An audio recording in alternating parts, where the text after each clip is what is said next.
sahabat Kujang. Pagi ini adalah sesi kedua BIMTEK penanaman jahe merah dan bawang putih di Cisarua bersama KPN dan kelompok tani Puncak Hijau. Mari.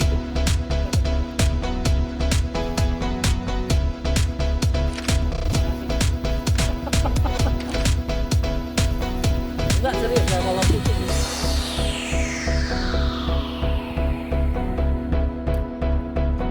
Di bag bahan itu kita menggunakan merah ini berumur.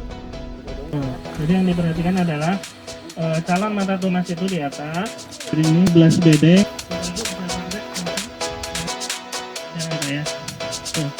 Pengajuannya lah ya, kita berharap ada Saya solusi. juga terima kasih kepada panitia yang mengundang saya. Sementara sekarang KUR itu sudah 6%, bahkan lagi dibicarakan untuk menjadi 3% karena dijamin oleh negara, oleh Pak Jokowi nih sama Menteri Pertaniannya gitu.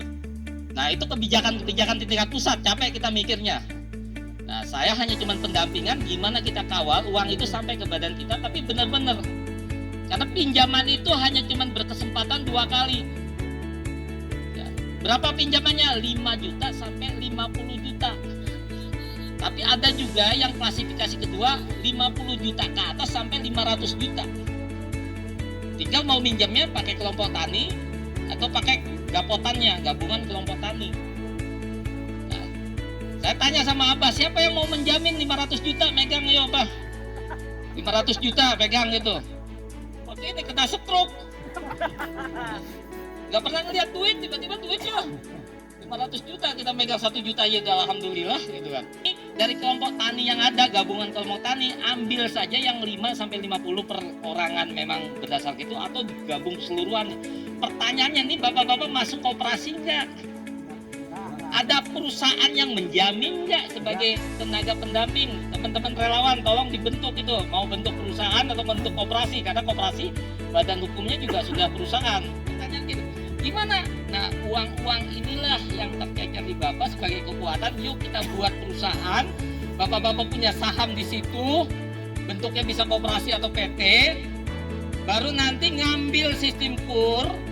Ya, alokasinya off-taker itu penjaminnya itu mereka nanti yang PT itu ngambil bank megang kebutuhannya berapa tinggal tercatat. Nah di sini trustnya bisa nggak teman-teman yang muda nih? Cuma yang tadi Bapak katakan itu mungkin saya perlu bantuannya seakurat mungkin yang untuk bisa kita pegang bersama dari pihak pertanian juga dari pihak petani gitu Pak. Pokoknya datanya masukkan ya sebagai data kelompok kita ya, minimal yang sekarang hadir inilah yang harus dapat gitu. Insya Allah. Mau ditanyain tentang Kujang, saya siapkan semua, saya punya orang. Bapak mau tanya, Pak kalau 1 hektar itu perlu pupuk berapa? Ada orangnya. Pak tanah ini cocok saya tanam apa ya? Ada orang.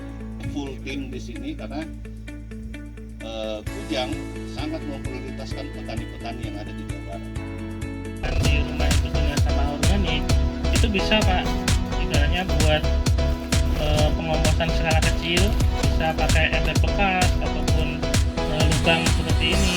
Jadi pisahkan antara sampah yang organik dan sampah yang bukan organik.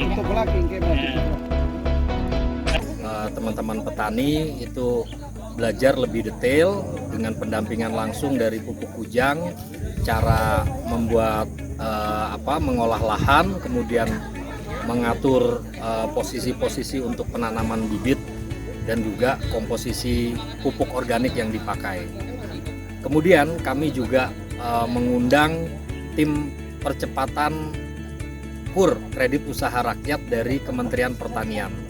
Kami berterima kasih atas kehadiran tim percepatan KUR Kementerian Pertanian yang telah memberikan banyak informasi kepada kami tentang peluang yang bisa diakses oleh para petani untuk mendapatkan kredit usaha rakyat demi mendukung.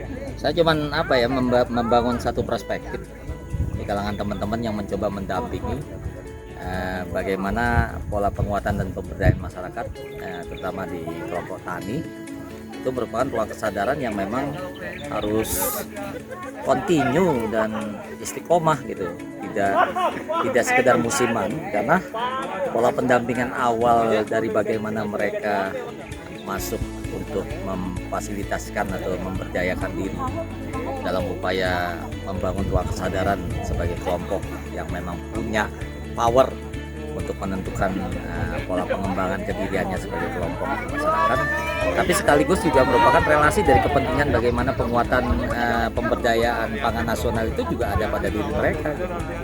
Nah, makanya teman-teman yang masuk dalam komite penggerak Nawacita ini juga merupakan stakeholder dari upaya-upaya pemberdayaan masyarakat. Bagaimana negara ini harus dilihat sebagai satu kesatuan yang utuh, sekaligus menempatkan mereka adalah warga negara yang memang harus dibantu karena pola pengetahuan terhadap realisasi akses informasi dan segala macam itu dimanipulasi dan sangat dikurangi dari beberapa orang yang memang diuntukkan dalam jaringan-jaringan tata kehidupan bernegara.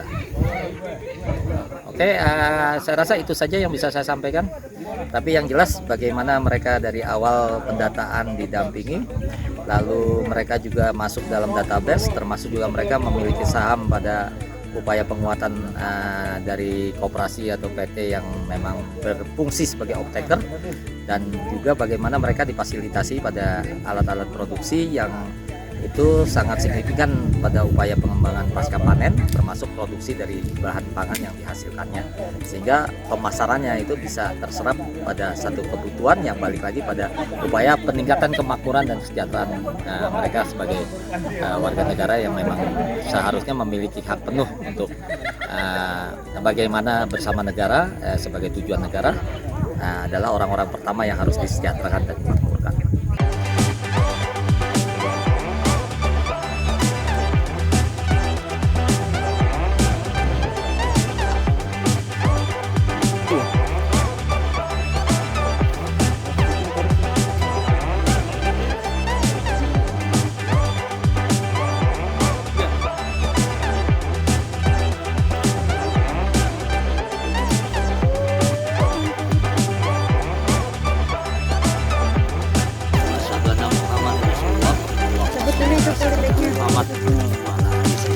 Amat Allah.